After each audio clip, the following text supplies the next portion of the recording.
Voila! It's a little French for you there.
You got like a ingrown nail or something. You know when you cut your nail wrong on the corner and then it gets infected, and that's what I think is happening. Just so you know.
Nope.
There's Tom Duffy. What's up, Tom?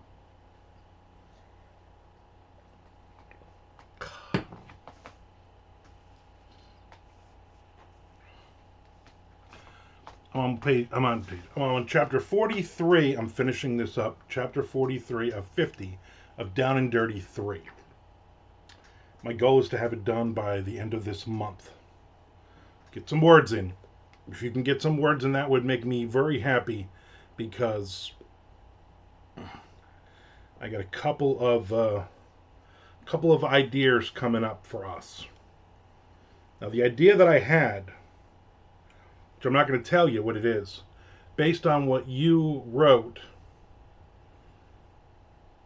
I pushed it back a little bit, which is fine because we still have till the end of the book for me to do this. But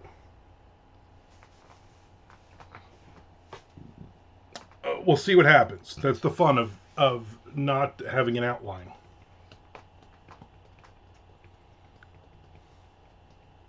There's Mr. Frank.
Yeah, for me to poop on. Right, exactly.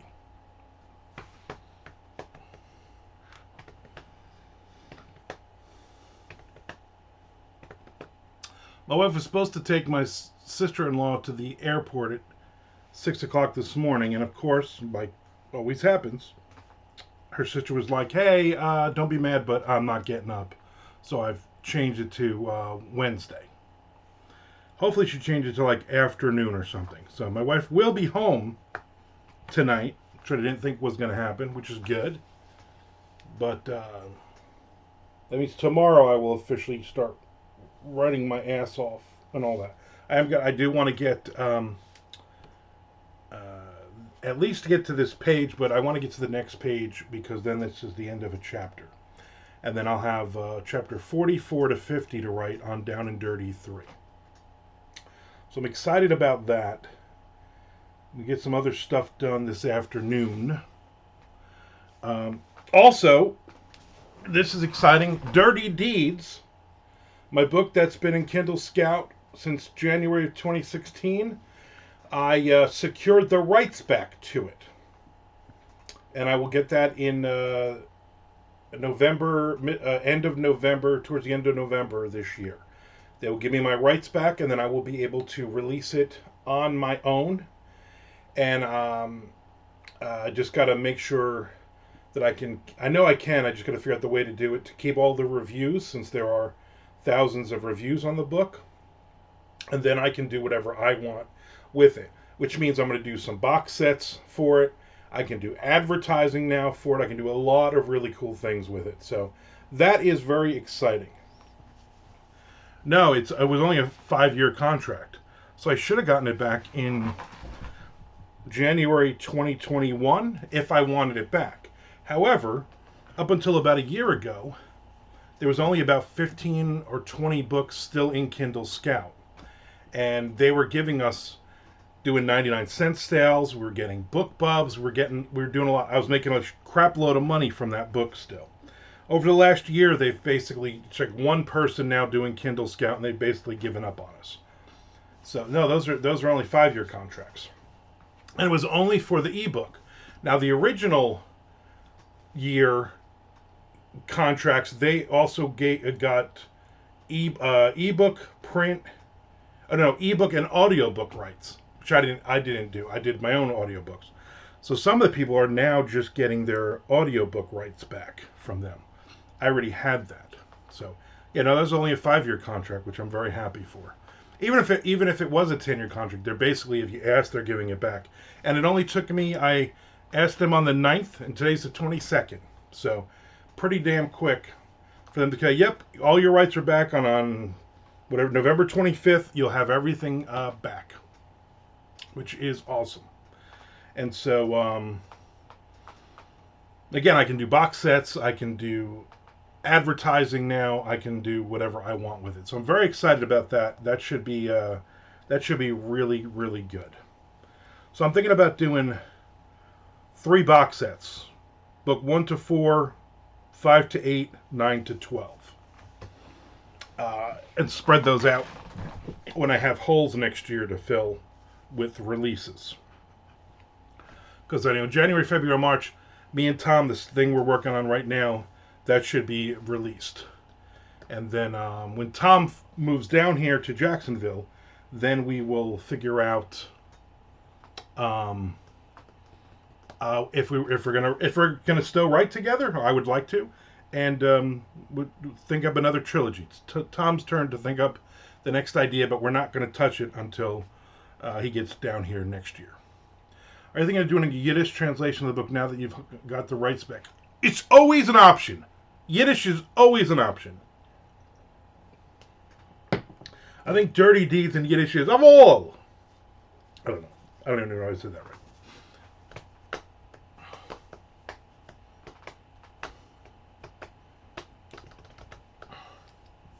I also have other big news. Of course, I sit my wife down last night and be like, listen, here's my dilemma. So, I've been a huge, Dirty Deeds to Oy vey, exactly. They love crime fiction. They do. They love it. And, the Amish are big mystery fans. They love their mystery books. Oi, who stole the cow? That kind of stuff. I don't know if Amish people talk like that. So, I was a huge fan of Twitter for many, many years. Sold a lot of books using Twitter. And I used a thing called Buffer, which basically schedules all of my tweets and also my Facebook, my author page on Facebook. And so I would have like a dozen or so books going at all times. Posts each day, every day on 6 different six Twitter accounts and my author Facebook author page. And because I had used Buffer for so long, I was grandfathered in at the $10 a month level. That's it. It was only cost me $10. And I can set up to 100 posts on each account. So at any given point, I could have like 800 posts scheduled to go in the next, say, 2 months, and it was great. I had stuff scheduled all the way into the end of November on a lot of these accounts. And I used Amazon Associates links. So anytime somebody bought one of the books, any book that I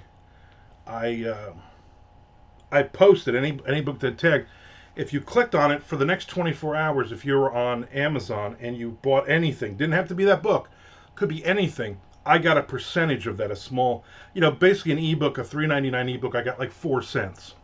But that shit was adding up. I was making like $40 and $50 a month by just putting those posts up. No big deal. Well, since somebody took over, Elon we'll call him, not his real name, took over Twitter. It's basically just become a political posting nightmare argument thing, and most of the authors are running away from it. And I've held in there because I'm old and I don't like change. But then last week or whenever it was, they announced, oh yeah, he basically said, anything you post on here is I own, and I can do whatever I want to feed the AI machine. So now my Blue Sky is taking off. I'm getting like 100 people on Blue Sky a day or who are following me, which is great. And it's basically Twitter, but without all the BS so far. And so I'm over there and I'm on Threads. And so as I'm filling up buffer, if I have one of my books, like a new book comes out, Bad People Doing Bad Things, I create posts on all of the different Twitter accounts. And then I move over and I'll post it on, I just posted on Blue Sky and I posted on Threads. I like Blue Sky so far. I'm getting a lot of interaction with people. But I'm also not doing it where I'm just following anybody and everybody. It's got to be crime thriller and some horror people. And so I'm trying not to follow like all the big ass models. I'm trying not to follow just random people. Well, I'm using Threads and Blue Sky, so I've been using both of them, and I'm getting different people. So far it's working, and most of it is just sitting on my phone at night, basically following people back, stuff like that. So I was like, you know what? Even though I'm grandfathered at $10 a month, what would it cost if I wanted to add Threads and I wanted to add Blue Sky? And so once I leave the 10, I don't get 10 accounts yet. Basically, buffer is like $6 an account. So I figured out this is what I'm doing after talking to my wife. Starting November 1st, I'm going to drop all of the Twitter. Oh, stretch time.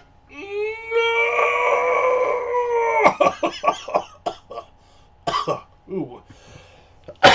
Ooh, that stretched my lungs to capacity. Thank you. Hello from America. Nice of you to pop in. So I'm going to go to the $18 level, and I'm going to do just my author Facebook page, Threads, and Blue Sky. That's it. And then I'm going to set up a crap load of posts because I can do 100 on each. I'm going to do just those three. Noobs never use the interesting ones, but that's none of my business. So I've already gotten some positives on. The reason I'm doing it is because I noticed I'm getting a lot of interaction from Threads and Blue Sky. So last Wednesday, Thursday, Friday, I posted Shakedown, different posts of Shakedown on Blue Sky. And I got like a dozen sales on those 3 days that I know did not come from my Amazon ads and did not come from any of the Twitter stuff. So I'm not that I'm going to make billions of dollars, but I'm comfortable with the $18 a month, and I'm going to give it like 6 months and see if I'm making any of that Amazon associate money off of it. Because so far I am. So far I'm making. So my goal is obviously to make my $18 back, but in the meantime sell a shitload of books. So you're saying Blue Sky's a new audience and not the same people from all the other platforms. I'm saying there's a huge crossover of all of them. But everybody that was on Twitter that I used to hang out with and talk to is now moved to Blue Sky because it's basically the same platform, same look and everything. The people who created Twitter do Blue Sky. So I'm seeing a lot of those people like, hey, great to see you over here now. I'm getting a lot of those interactions.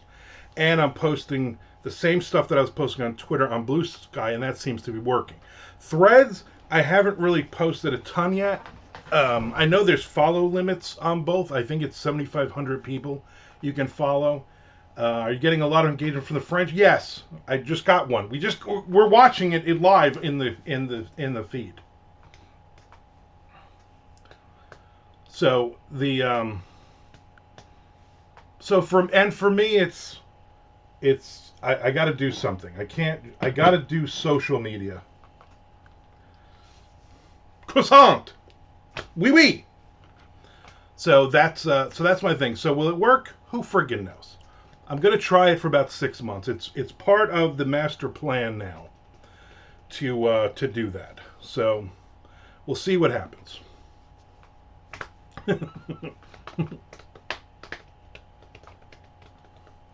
So we're gonna that's it. That's all we're gonna do.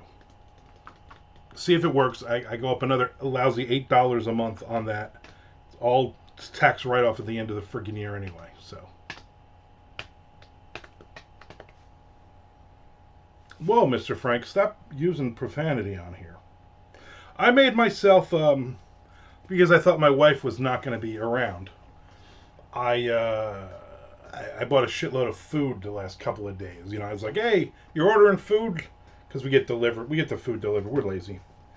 Um, so I got a bunch of stuff, but I'm like, "Oh, we got." She's like, "Maybe I'll take this loaf of bread with me to my mom's." I'm like, "Nope, I need that bread, even though I have, uh, even though I have all these bagels, because today I made Monte Cristos. So four pieces of French toast. She got ham, turkey, and Swiss.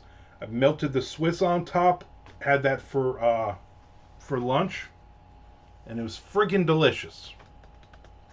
I also had her get me bananas. I had a banana this morning for breakfast. So anyway,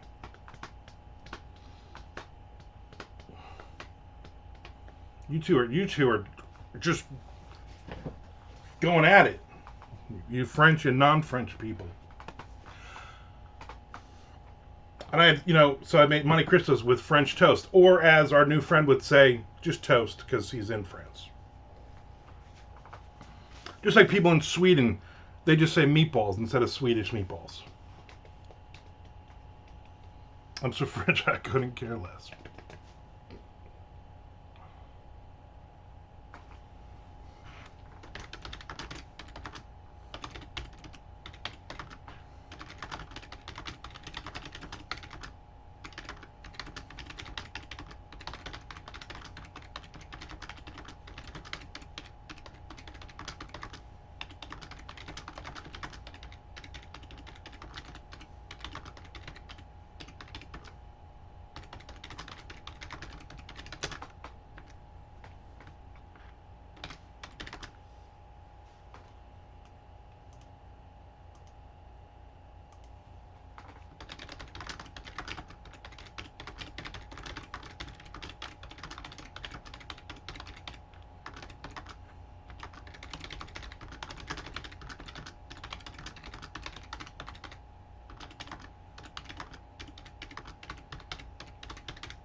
Chapter done. Thank you, Tom. Thank you, Tom.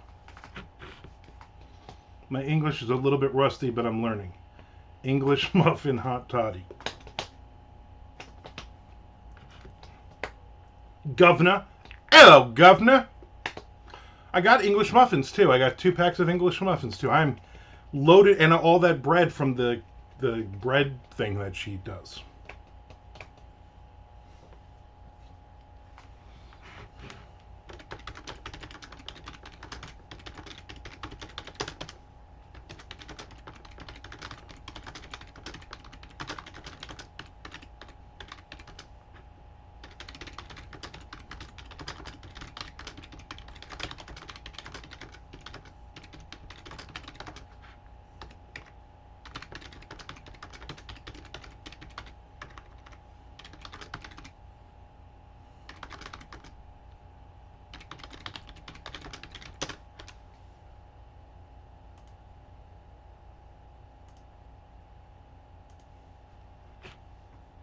Last night,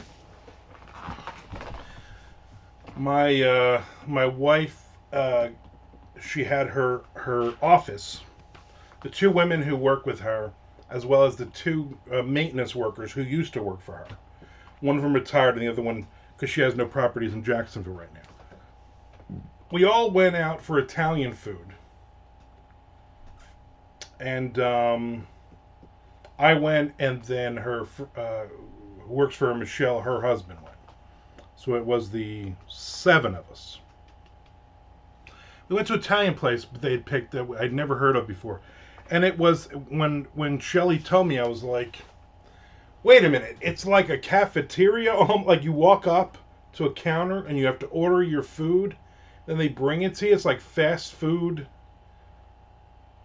Italian. Like that doesn't sound good." I was not in. Yeah, Italian.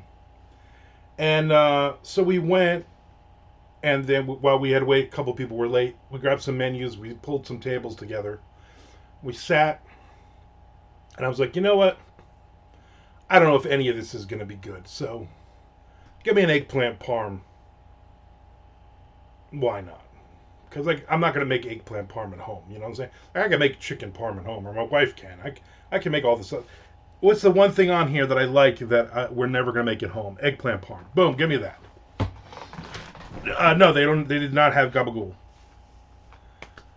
But it was actually not bad at all. It was just a little weird. Like you go up and you order your food, and then they give you like a poll, like you're at friggin' White Castle. They give you a number, and you go sit at your table and put your number up, and then they bring you food. But we also got the sausage, peppers, and onions appetizer, and the calamari, the galamad, and also the cheese wedges. And it was all very, very good. I was surprised and impressed. Would I go back there? Nah, probably not. There's a couple of really good Italian restaurants in that area. There's one right down, like maybe like 3 miles down the road, that they have what they call a seafood pizza, but it's really just shrimp on the pizza. But it is fucking delicious. Yeah, only in Florida is right? Can you? I'm like, this is like weird. This is, I don't know. But the place was really, really big too. So there was tons of tables, which was good. Yeah, a couple 3 miles down the road. So there you go. The only seafood that should be on pizza is clams. No, shrimp on pizza is friggin' delicious. Delicious. And they do the small shrimp, or they do a shitload of them. It's really good. Really, really good. It's like there's only 2 places in Jacksonville that actually will put any kind of seafood on the pizza. Somebody was like, "What's the best pizza in Florida?" And I said, "I'm going to be completely honest with you. Papa John's. All the local ones near us that deliver are bad."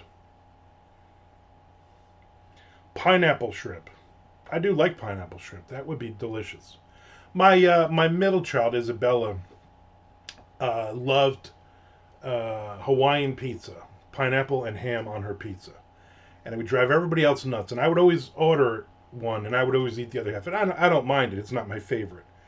But her mother and her brother and sister always just hated it. I'm like, you know what? Me and Isabella will eat this pineapple shrimp pizza, not pineapple shrimp, Hawaiian pizza. I don't know what the hell I'm even saying. Most of the next page here. Do they take the tails off? I got a shrimp chowder once, and all the tails were on. Stupid. That is stupid. Yeah. Thankfully they take the tails off, and they peel them and they devein them. That would be disgusting. Not for me, but to each their own. You know what I'm saying? You eat clam strips. You go for clam strips, and you go to White Castle, which I hope someday to have, because it does seem interesting to me. I'm a big fan of clam strips, actually. When the B-Max, the buffet, the Southern Buffet down here, on Friday and Saturday, when they do seafood, I think on Friday, one of those, Friday or Saturday, they do clam strips. And they are really good. They're crunchy. They're big clam strips, but they're crunchy. I like them. So there you go. Thursday, I'm going to the Chinese buffet, and I will have. They have the shrimp, the peeled and detailed and deveined ones, and I eat about 1 billion of them. Just freaking delicious. It's like $13 for the buffet, and I probably eat about $100 worth of shrimp. So all good. Seafood buffet is allowed only because you're by the ocean. Yeah. Yeah, and that's what it is. We're like literally a couple 3 miles from the ocean at that point, so you can do that. It's when you get more in country, then you have a little problem. Clam strips and galamad are both hot, hit or miss, and miss more than hit, but I'll still order them every time. Yeah, I will as well. The problem with calamari is some places put way too much breading on it. Way too much. But last night was actually it was light breading and they were actually really good. It was what else did they put in there? There was something else on the plate. I don't know. I just ate a shitload of that. Me and the other girl Michelle are big fans of it. So we basically just split the appetizer. She puts the the whatever sauce on it. The what do you call that? The fuck you call that? The red sauce. Why can't I think? It's not tartar sauce. It's something sauce. Help me out, somebody. But they gave me a couple of lemons. I just squeeze lemon. I love just putting lemon on seafood. I don't use any. I don't use any condiments. Calamar is often overcooked. Yes, it is. Cocktail salt. Thank you. I can't think of that. Yeah, she ate all the cocktail sauce, but I'm like, listen, I can't give you any of these lemons, and I just squeeze lemons all. No, not the horsey sauce. And they did not overcook it. I mean, you're right, though. A lot of places and a lot of fancy Italian places will tend to overcook it. It's got too much breading on it, and it's overcooked. You can't even taste the ocean.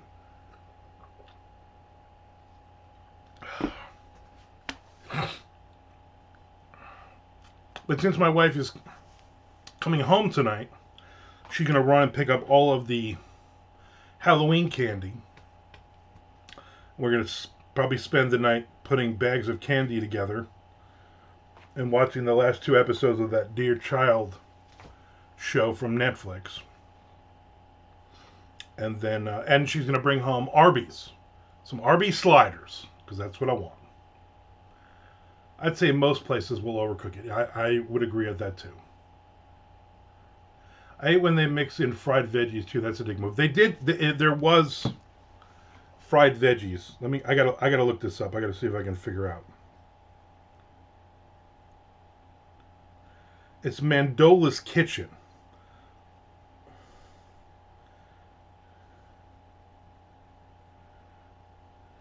Full menu.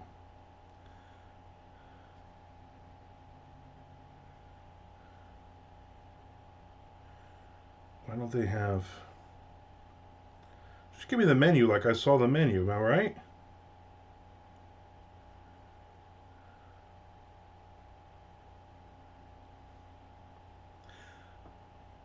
It's galamad and zucchini fritti. Zucchini fritti. So zucchini was like a little, but it wasn't a ton of it at least. It was good.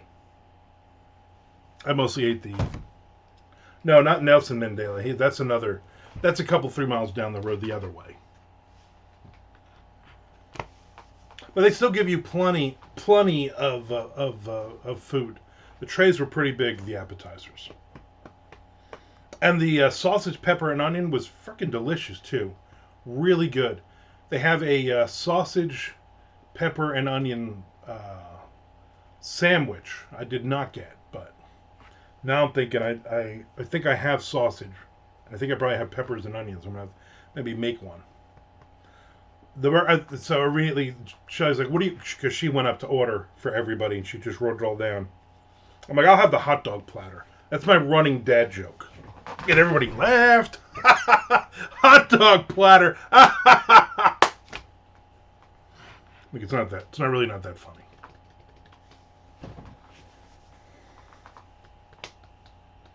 They have good egg salad. I don't know. I'm not a fan of egg salad. I'm not a fan of egg salad. I'm not a fan of chicken salad. I'm a fan of macaroni salad, but it can't be super wet, tons of mayo and stuff in it. I like dry macaroni salad.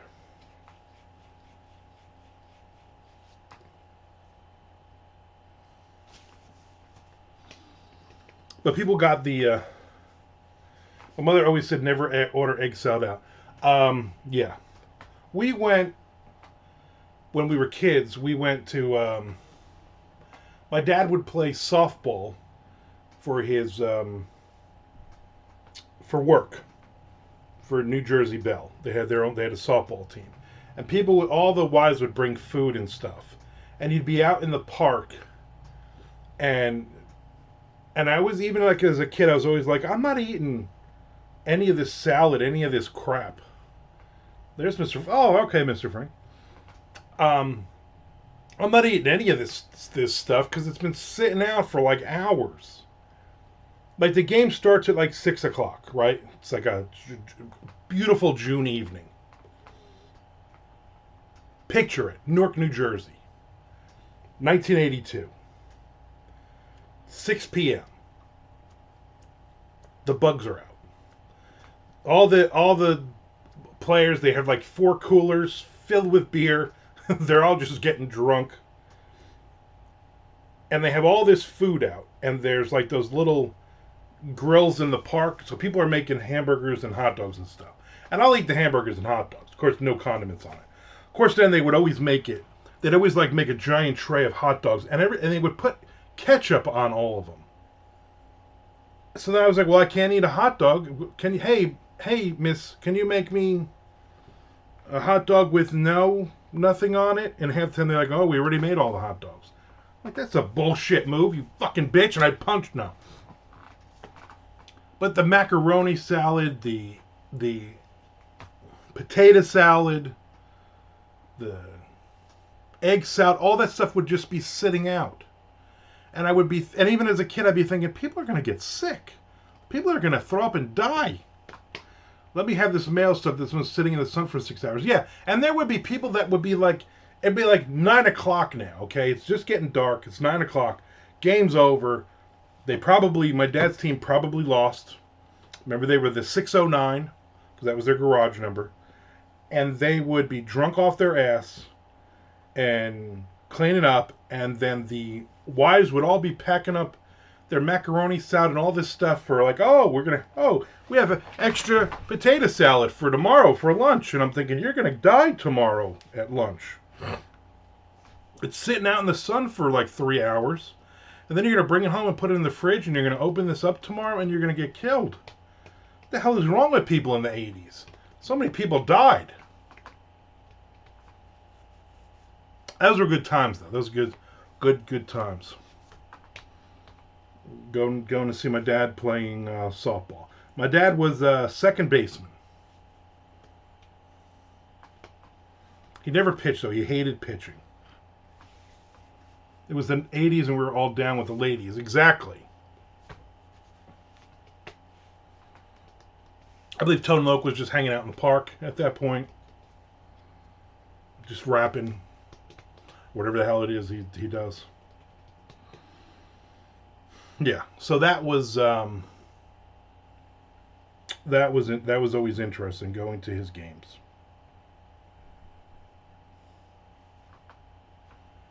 I always hated that, being the kid that didn't eat like condiments and stuff like that, because then you'd go anywhere and they would and here's the thing, if you have a barbecue, right?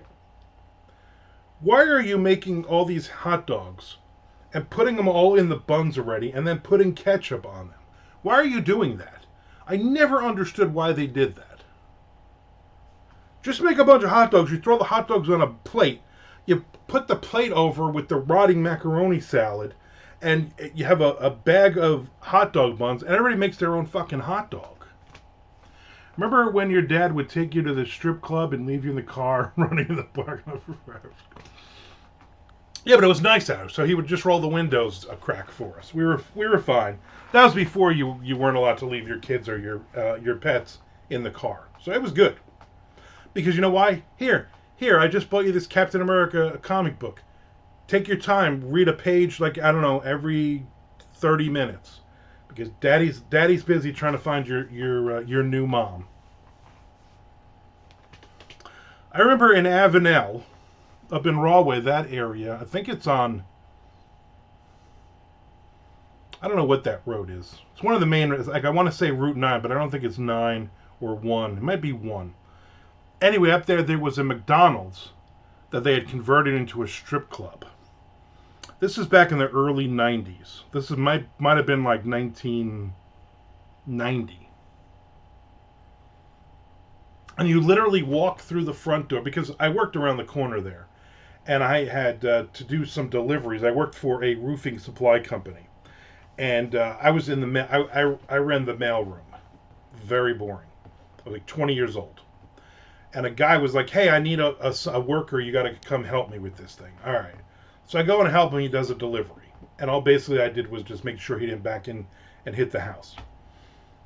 And they said, "All right, we got like 2 hours to kill. You like strip clubs?" And it was one of these guys that if you had said, "No, I don't want to go to a strip club," he'd be like, "You little," and he'd call you the FAG word. You're not allowed to say that anymore. He would basically make fun of your masculinity and your manliness. And I was like, "Yeah, I like strip clubs. You know, meantime, I got like $3 on me." So we go to this, and I'm like, "This looks like a McDonald's."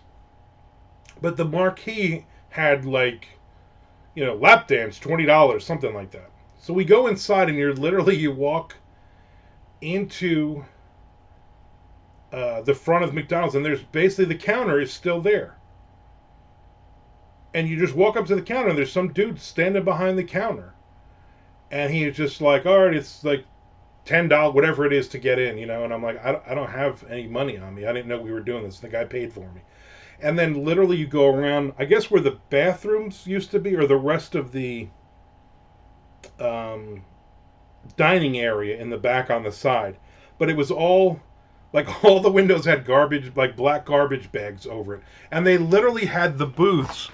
Remember in the 80s and 90s they would have the McDonald's, the yellow booths, and there's still the booths and the tables there, and they had like a little makeshift stage, and the dirty girls were up there dancing, and it was like barely any light in the place, and I'm thinking I'm gonna get sick, I'm gonna get syphilis or something from this, I'm gonna get some venereal diseases, and the one chick.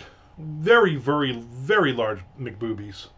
She came dancing up and she said, "Do you want to go in the back? Do you want a lap dance?"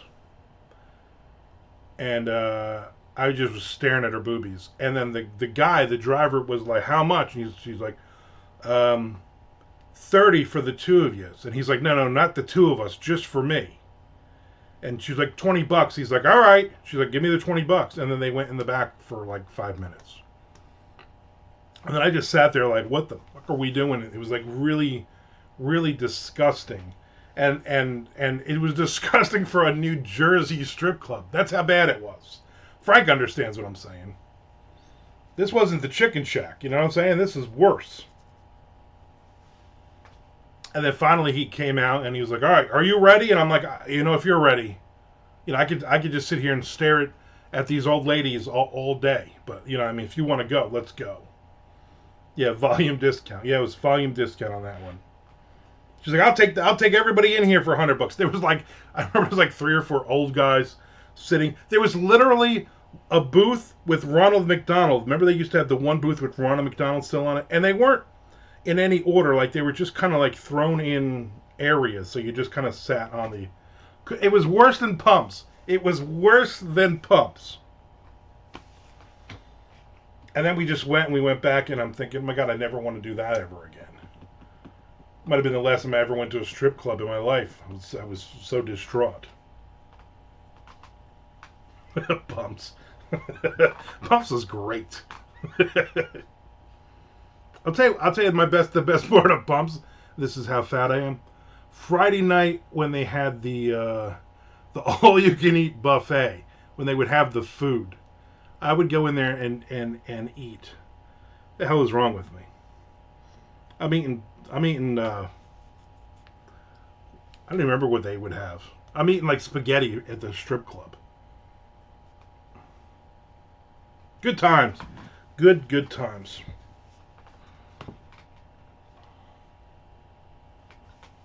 Man, from Pumps. Oh, I'm going to spend 1,000 points. You got to tell me this story, Mr. Frank. Because of Mr. Jeff, probably. Or because you were like, Joy, get off that stage now. Come home. The kids are crying.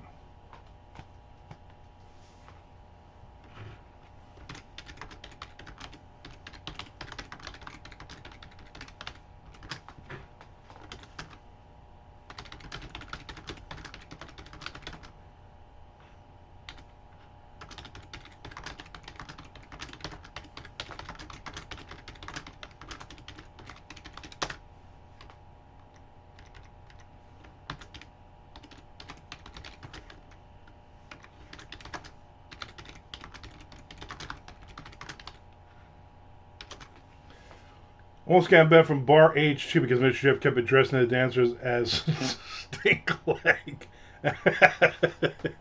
Mr. Jeff. Possibly because he ripped apart some bar. What are you in a friggin'? What are you in a band? You thought you were in Danger then?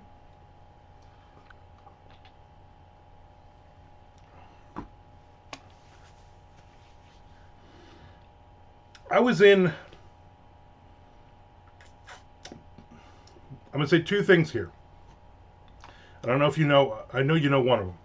I was at Bourbon Street, which I think Bourbon Street it was. Might still be. We were in there, me and George Martin. And there was a bunch of dudes, long-haired dudes, with their leather jackets on the other side, being total assholes to the dancers. And I went over, and it was the band Cleavage. Do you remember Cleavage? They had a song on WSU called 15 Get You 20. And they were there, and they ended up all getting thrown out. And we almost got thrown out because we were talking with them. And I'm like, I don't know these guys. I'm just seeing if they're in a band or something. Still exists. Wow. Still exists.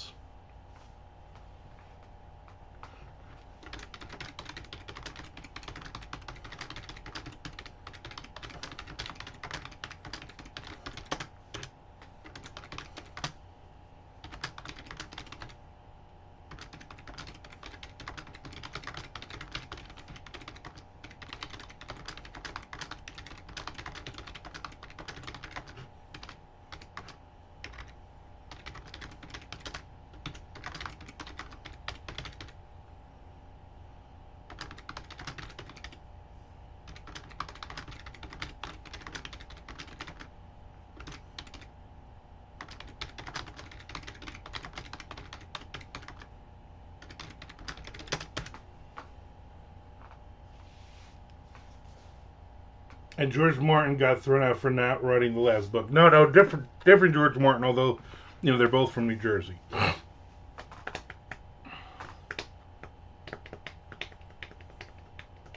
At this point, if the guy does finish the book, does anybody even read the damn thing? You know what I'm saying?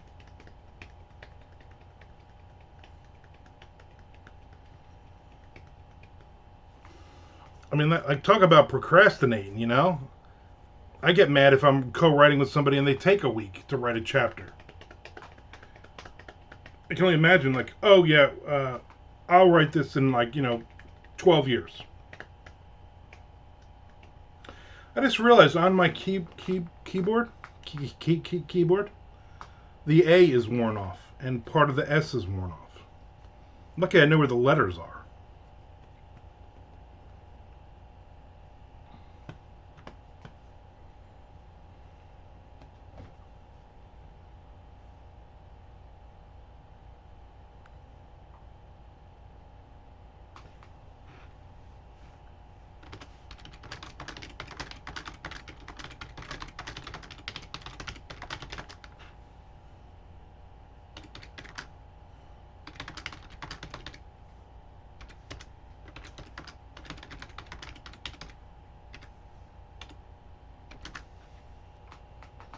I found Cleavage on Amazon Music, but I don't think it's that Cleavage. It's Cleavage. Next page, Mr. Frank. Next page. Missing the A in there. Next page, Nick Zinn. Sneaking in, you little sneaky bastard.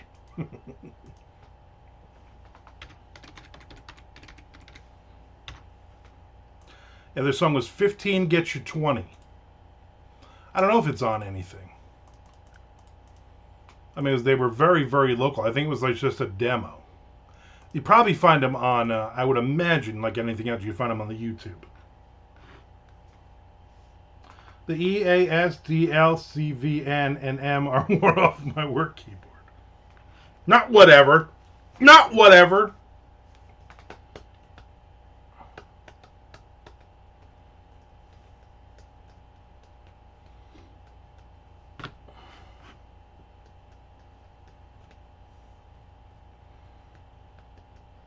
It was actually not a bad song. I mean, it's very cheesy Jersey 80s song. Yeah, at that point in time, you have to know the keys. You know what I'm saying?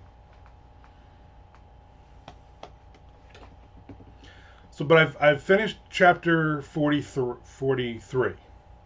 So now I'm on 44. So I got 44, 45, 46, 47, 48, 49, 50. I have 7 chapters left. We are United Nations. Isn't that Keel?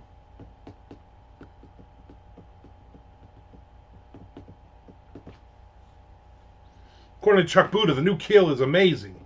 Like, yeah, it just sounds like all the rest of the shitty Keel songs. If I wanted to listen to Keel, I'd listen to Keel.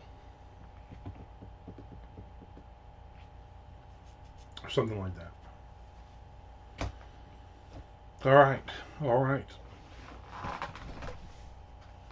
I'm glad my wife will be here another night, but it also throws me mentally because I was just like, Ronnie Lee Keel. Ronnie Lee Keel. That was his country music name. Ronnie Lee Keel. I wonder if he actually ever released any music. Look that up. Ronnie Lee Keel. See if he actually ever released anything. As country music star, Ronnie Lee Keel.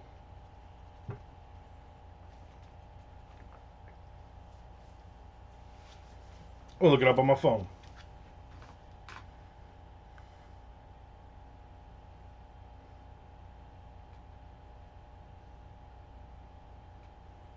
Ronnie Lee Keel, an American singer.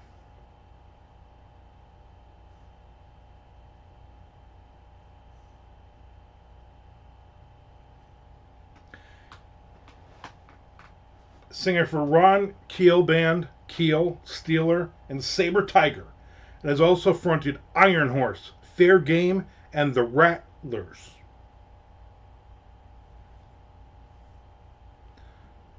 It says country music. Let's see his discography.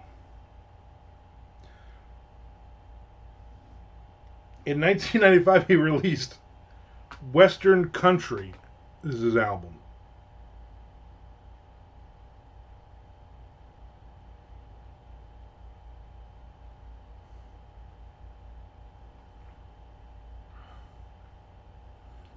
Really stuff in the as the Ron Keel Band, Iron Horse 2 albums, Fair Game an album, several albums with Keel.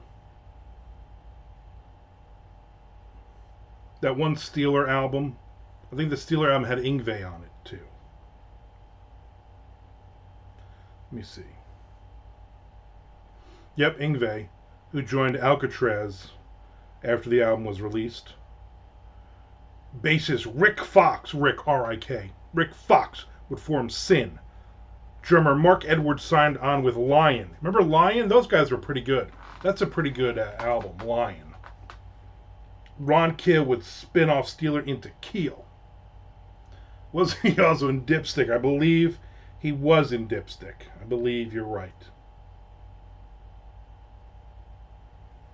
I remember Steeler was the big thing, 1983.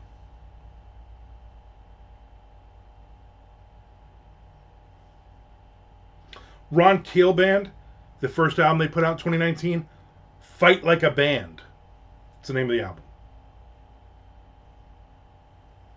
The second album, 2020, South by South Dakota. And then 2022, Keeled. The album is named Keeled. And then he put out solo albums, Western Country in 95, Alone at Last in 2006, Metal Cowboy in 2014, and then Metal Cowboy Reloaded in 2018. And then there's a compilation album coming out, to be announced, called Keel World. Wow. Then he's on a shitload of tribute albums, couple of movie soundtracks, guest appearance on a bunch of different shitty bands like Black and Blue, backup vocals on a House of Lords thing. So there you go. Ron Keel. He was born in 61. That makes him like 63 or something. Everybody is a Paul Di'Anno fan now. Yep. Very much so. Yeah, 4 billion tributes. Everybody's talking about it. Again, I'm so glad I snoozed Tommy Clark. God only knows what he's fucking saying. Kill them all. That would be a great album. Everything I never needed to know about Ron Keel. Listen, at some point in your life, some dude, bald dude's gonna pull up to your work to buy fertilizer, and you're gonna get into a conversation, and you're gonna hear a Keel song from the album Keeled playing in his car, and you go, "What is that garbage?" And he's gonna like, "Oh, I was the bass player in the band Keel. Ever hear of Ronnie Lee Keel?" And you're gonna be like, "Holy shit! Can I tell you the things that I know about him thanks to my buddy who explained this to me in a Twitch post?" Can we do a deep dive on Chip Z'Nuff tomorrow? If you remind me, we will. These are the things you need to know. Listen, everybody's like, "Oh, let's talk about Iron Maiden and Paul Di'Anno." Whatever. Let's talk about Ozzy getting into the Hall of Fame. Who cares? Let's talk about Ronnie Lee Keel, though. You know what I'm saying? That's what we need to talk about.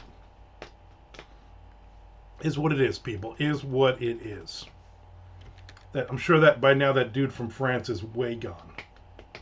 Once Chip Z'Nuff pissed on Madonna. Is that true? That would be a good story. Maybe we can get Chip on here. I'm sure he ain't doing anything. Okay, that guy possibly be doing it this moment. I don't think enough's enough. I don't think they work together anymore. I don't think Donnie and Chip work together anymore, if I'm not mistaken. But table that. We'll find that out tomorrow. He used to go on Stern and talk about, okay. Must have missed that one. Must have missed that exciting episode.